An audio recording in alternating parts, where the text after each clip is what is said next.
Welcome everyone to our YouTube channel. आज के video में पार्शियल डिफरेंशिएशन यूनिट का 7th प्रॉब्लम स्टडी करेंगे। तो क्वेश्चन आपके सामने है, यहाँ लिखा है if z equal to e to the power ax plus b Y into f of ax minus B y then prove that b del z by del x plus a del z by del y equal to twice a b z. तो चलो हम ये problem solve करेंगे। ये काफ़ी important problem है, इसके पहले एक बार एग्जाम में भी आ चुका है। तो सबसे पहले गिवन जो दिया है वो हम यहाँ एज इट इज लिख लेंगे। गिवन दिया है z equal to e to the power, यहाँ पे एक्सपोनेंशियल है और दूसरा है f of a x minus B y, ऐसा। ठीक है, तो चलो हम इसको कैसे सॉल्व करेंगे। देखो, इसको हमने फिलहाल इक्वेशन नंबर 1 दिया है।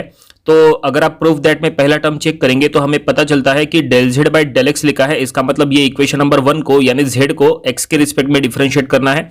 तो हमने स्टेटमेंट में लिख लिया है partially differentiate equation number 1 with respect to x। ऐसे में y यहाँ पे कांस्टेंट रहेगा तो लेफ्ट हैंड साइड में हो जाएगा del Z by del x. Right hand side में हमें प्रोडक्ट रूल अप्लाई करना पड़ेगा क्योंकि दोनों टर्म्स में x है। तो ये हमने लिखा है फर्स्ट टर्म एक्सपोनेंशियल वाला into differentiation of second term. तो f of ax minus B Y का डिफरेंशिएशन हो जाएगा f dash of ax minus B y, और ब्रैकेट के अंदर डिफरेंशिएट करो तो ax का differentiation a minus B Y का हो गया 0। और अब इसके बाद प्लस सेकंड टर्म हम लेंगे। सेकंड टर्म है f of a x minus B Y into differentiation of first term. First term exponential है, एक्सपोनेंशियल का डिफरेंशिएशन एक्सपोनेंशियल खुद होता है एज इट इज, लेकिन जो उसका पावर है उसको अलग से डिफरेंशिएट करना पड़ेगा। तो ए एक्स का हो गया ए। ठीक है, तो इस तरह से हमने यहाँ डिफरेंशिएशन का प्रोडक्ट रूल अप्लाई कर लिए। First term into differentiation of second plus second into differentiation of first, ऐसा हमने कर लिए। और अब देखो, ये जो लेफ्ट हैंड साइड में del z by del x है, प्रूफ दैट में देखो तो del z by del x के आगे b है। तो हमें क्या करना पड़ेगा, ये पूरे इक्वेशन को b से मल्टीप्लाई करना पड़ेगा। ठीक है, तो हम वही कर लेंगे, multiply both side by b। हर एक टर्म को b से मल्टीप्लाई करो। तो राइट हैंड साइड में दो टर्म्स आ गई है, दोनों टर्म को b से मल्टीप्लाई करेंगे। तो पहले टर्म में हो गया ए बी, हमने a को सामने ले लिए, और b a b exponential into f dash, ये हो गया। और अब प्लस सेकंड टर्म में भी जब हम मल्टीप्लाई करेंगे तो a सामने ले लेंगे, a b exponential into f of bracket में एज इट इज। ठीक है, इस तरह से ये हमने यहाँ पे b del Z by del x यानी प्रूफ दैट का जो इक्वेशन है, प्रूफ दैट का first term b del Z by del x का ये पूरा वैल्यू फाइंड आउट कर लिया है। ये काफी इंपॉर्टेंट रहेगा।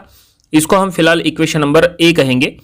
वो इसलिए क्योंकि ऐसा हम एक और इक्वेशन तैयार करेंगे जिसमें a del Z by del y find out करेंगे, उसको हम फिर इक्वेशन नंबर b कहेंगे। फिर दोनों इक्वेशंस को ऐड करेंगे ना, तब जाके प्रूफ दैट का जो इक्वेशन है वो प्रूव हो जाएगा। ठीक है, तो देखो ये यहीं पे फिलहाल हम स्टॉप कर रहे हैं, ये इंपॉर्टेंट रहेगा। b del Z by del X मिल गया, इसको हमने इक्वेशन नंबर a कहा।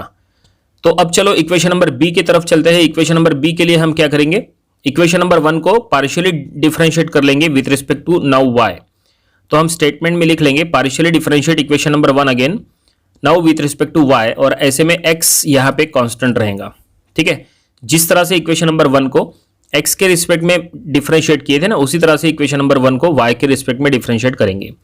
सो लेफ्ट हैंड साइड में हो जाएगा del Z by del y, और राइट हैंड साइड में हमें फिर से डिफरेंशिएशन का प्रोडक्ट रूल अप्लाई करना पड़ेगा।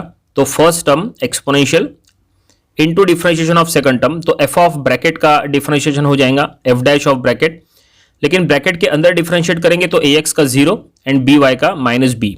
ठीक है, इस तरह से। और अब प्लस सेकंड टर्म यानी F of bracket F of क्या लिखा है A x minus B Y into differentiation of first term. तो फर्स्ट टर्म यानी एक्सपोनेंशियल, तो एक्सपोनेंशियल का डिफरेंशिएशन एक्सपोनेंशियल खुद होता है, लेकिन पावर का अलग से डिफरेंशिएट करना पड़ेगा, तो वो हो गया इंटू बी। तो ये इस तरह से हमने फिर से डिफरेंशिएशन का प्रोडक्ट रूल यहाँ अप्लाई कर लिए। लेकिन प्रूफ दैट में देखो, प्रूफ दैट का जो सेकंड टर्म है उसमें del Z by del y के आगे क्या है, a है। इसका मतलब ये है कि हमें अब ये इक्वेशन को a से मल्टीप्लाई करना पड़ेगा। याद करो, इसके पहले के स्टेप में हमने क्या किए थे, इक्वेशन को b से मल्टीप्लाई किए थे दोनों साइड में। अब ये दोनों साइड में ये इक्वेशन में a से मल्टीप्लाई करना है। तो चलो मल्टीप्लाई करेंगे। तो राइट हैंड साइड में देखो माइनस b को सामने ले लेंगे, तो माइनस b था, इसलिए ये a से मल्टीप्लाई होने के बाद minus a b into exponential into f of bracket हमने लिख दिए। और अब सेकंड टर्म में लिख लेंगे, वहां पे भी b सामने ले लेंगे, a b exponential into f dash, sorry पहले इसमें एफ डैश लिखना भूल गए हम, यहाँ पे लिख लेंगे आगे, देखो एफ डैश लिख लेंगे। तो ये जो इक्वेशन है ये काफी इंपॉर्टेंट इक्वेशन रहेगा। ये हो गया इक्वेशन नंबर बी, हम इसको इक्वेशन नंबर बी कहेंगे। ठीक है, और अब ये इक्वेशन नंबर ए और इक्वेशन नंबर बी दोनों को हमें ऐड करना है, क्योंकि इक्वेशन नंबर बी का left hand side proof that का फर्स्ट टर्म है और इक्वेशन नंबर बी का left hand side proof that का सेकंड टर्म है। तो चलो हम यहां पे लिख लेंगे add equation number a and b, दोनों को हम ऐड कर रहे हैं। तो देखो एडिशन करेंगे तो left hand side plus left hand side और फिर equal to right hand side plus right hand side. तो ये हो गया b del z by del x plus a del z by del y. ये हमें प्रूफ दैट का left hand side मिल चुका है। और अब राइट साइड में इक्वेशन नंबर ए में भी दो टर्म्स हैं और इक्वेशन नंबर बी में भी दो टर्म्स हैं। तो चलो सभी टर्म्स को यहां पे लिख लेंगे एज इट इज। तो सबसे पहले हम बिल्कुल स्टेप वाइज यहां पे सॉल्व कर रहे हैं। तो पहला टर्म हम यहां पे लिख रहे हैं a b exponential into f dash plus, अब हम सेकंड टर्म लिख रहे हैं a b exponential into f of bracket. ठीक है, ये इक्वेशन नंबर ए का राइट हैंड साइड पूरी तरह से लिख लिए, प्लस अब इक्वेशन नंबर बी का राइट हैंड साइड, उसके पहले टर्म में माइनस लगा है तो हम माइनस के साथ लिखेंगे minus a b exponential into f dash, यहाँ पे एफ डैश होना है। देखो हमने एफ डैश अब लिख लिए। ठीक है, f dash that is a x minus B y plus a b into exponential into f of bracket. ठीक है, तो ये हम यहाँ पे अब लेफ्ट हैंड साइड में कुछ करने की जरूरत नहीं है। लेफ्ट हैंड साइड में एक्चुअली वो मिल चुका है जो प्रूफ दैट में प्रूफ करने के लिए कहा है। ये देखो ये लेफ्ट हैंड साइड हमें मिल गया है। लेफ्ट हैंड साइड में कुछ नहीं करना है, हमें जो भी सॉल्व करना है राइट साइड में सॉल्व करना है। राइट साइड में टोटल 4 टर्म्स का एडिशन है। तो राइट साइड में कुछ ऐसा सॉल्व करना है कि राइट साइड का जो प्रूफ दैट का टर्म है that is twice a b z, वो आना चाहिए।